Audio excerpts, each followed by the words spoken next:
नमस्कार मित्रों, रक्षाबंधन जैसा कि नाम से ही पता चलता है, ऐसा बंधन जो रक्षा प्रदान करता है। रक्षाबंधन का त्योहार हिंदू धर्म का एक पवित्र पर्व माना जाता है, जो भाई बहन के पवित्र प्रेम का प्रतीक है। इस दिन बहनें भाइयों को राखी बांधती हैं और उनकी लंबी उम्र की कामना करती हैं। वहीं भाई बहनों की रक्षा का वचन देते हैं। रक्षाबंधन श्रावण मास की पूर्णिमा को मनाया जाता है। श्रावण मास में मनाए जाने के कारण इसे श्रावणी भी कहा जाता है। रक्षाबंधन से जुड़ी कुछ पौराणिक कथाएं भी प्रचलित हैं, जो कि इस प्रकार है। श्री कृष्ण ने जब सुदर्शन चक्र से शिशुपाल का वध किया तो उनकी उंगली में चोट लगने से खून बहने लगा। ये देखकर द्रौपदी ने अपनी साड़ी का टुकड़ा फाड़कर उनकी उंगली में बांधा, जिससे खून निकलना बंद हो गया। तब श्री कृष्ण ने द्रौपदी को वचन दिया कि कभी समय आने पर वे द्रौपदी की रक्षा अवश्य करेंगे। जब कौरवों की सभा में द्रौपदी का चीरहरण किया गया, तब श्री कृष्ण ने द्रौपदी की रक्षा की और उनकी लाज बचाई। श्री कृष्ण द्वारा किया गया ये कृत्य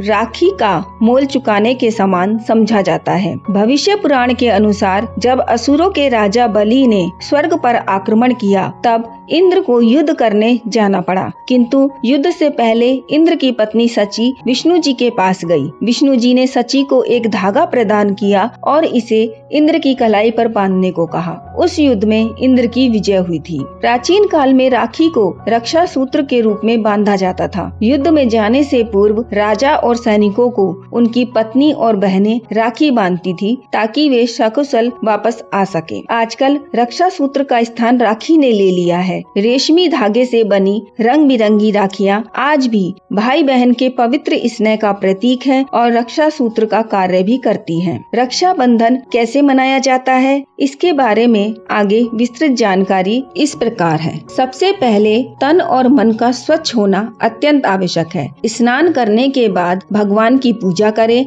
फिर पूरे घर में गंगा जल का छिड़काव करें। अब राखी की थाली को सजाने की बारी आती है। पीतल की थाली में राखी, चंदन, दीपक, कुमकुम, हल्दी, अक्षत, नारियल और मिठाई रखी जाती है। भाई को एक साफ आसन पर बिठाया जाता है। पहले भाई के माथे पर तिलक लगाया जाता है, फिर अक्षत भाई के सिर के ऊपर फेंकते हुए मंगल कामना करते हैं। फिर भाई की कलाई पर राखी बांधते हैं, मिठाई खिलाई जाती है और आरती उतारती हैं। राखी बांधने के बाद भाई बहन को उपहार प्रदान करता है। राखी बांधने की प्रक्रिया तक भाई बहन दोनों को भोजन ग्रहण करना मना होता है। दक्षिण भारत में ये पर्व ब्राह्मणों का पर्व माना जाता है। इस दिन वे स्नान करके पवित्र धागे जनेऊ को मंत्रोच्चार के साथ बदलते हैं। इस पूजा को श्रावणी या ऋषि तर्पण भी कहा जाता है। जनेऊ बदलने के कारण इसे जनेऊ पूर्णिमा का नाम भी दिया गया है। कुछ जगहों पर इसे कजरी पूर्णिमा के नाम से भी जाना जाता है और माता भगवती की पूजा करके अच्छी फसल की कामना भी की जाती है।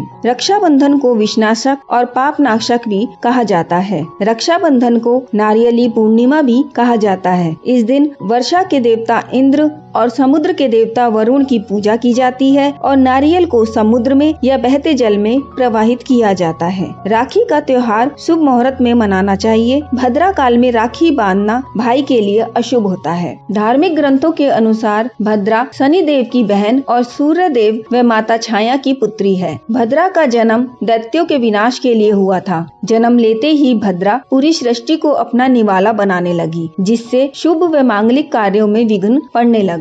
जब भी भद्रा काल शुरू होता है, किसी भी तरह का शुभ कार्य नहीं किया जाता। भद्रा का वास 3 लोकों में होता है। जब चंद्रमा कर्क, सिंह, कुंभ और मीन राशि में होते हैं, तब भद्रा का वास पृथ्वी लोक पर होता है। पृथ्वी लोक में भद्रा का मुख सामने की तरफ होता है। ऐसे में इस दौरान कोई भी शुभ कार्य सफल नहीं होता है। पौराणिक कथा के अनुसार रावण की बहन शूर्पणखा ने रावण को भद्रा काल में ही राखी बांधी थी, जिसके कारण श्री राम के हाथों उसका विनाश हुआ। रक्षाबंधन की हार्दिक शुभकामनाएं।